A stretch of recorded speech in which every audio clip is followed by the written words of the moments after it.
Jæja, Jakob. Nýstiga sigur að lokum, en þetta var ekki létt. Hvað það að gera til að koma tilbaka og vinna í þessu? Ja, við fórum að spila aðeins betri vörn og vera aggressífir varnarlega og frákasta og allt það. Þú veist, það var bara ekki til staðar í fyrsta leikluta og fyrstu myndunar í öðrum. Þannig að það var aðalega það. Við breyttum aðeins varnartaktík varnarlega sem henta okkur betur en effortið og allt það var miklu betra í seinni hálfleik. Þurftist til að fá, KJ rólegur í fyrri hálfleik, fá svo rosa seinni hálfleik hérna frá honum. Geturðu leitt með hans í gegnum hvað að gerast varðandi hann sóknarlega og hversu aggressífur hann hérna í seinni hálfleik? Ekkert sérstæð skilur, eins og ég segi, aðalmálið okkar var ekki sóknin, það var vörnin. Þú veist, við vorum alveg að skora og mér fannst að fá fín skot að geta skorað.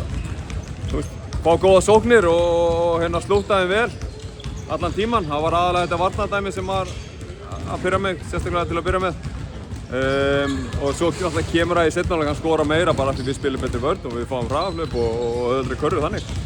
Flottur sigur, en kannski margir spöðu hvað er að gerast hjá þessum KR hóp sem komst inn fyrir síðasta leik og hann verðist að koma ágætlega út, ekki rétt með þetta bara? Bara mjög fínt, jú. Svo sjáum við Vlatko í borgaralegum klæðum á bekknum hérna, getur aðeins letni í gegnum, hver er pælingin hérna? Vlatko er bara með snúin ökla, sneri sig mjög illa með Jón Nías og við erum bara hann er að vinna í að koma til aftur og við erum svona bara að líka skoða það hversu illa þetta er og hversu illa snúin hann er og hvort það sé eitthvað meira, þannig við erum bara að taka okkur tími að skoða það.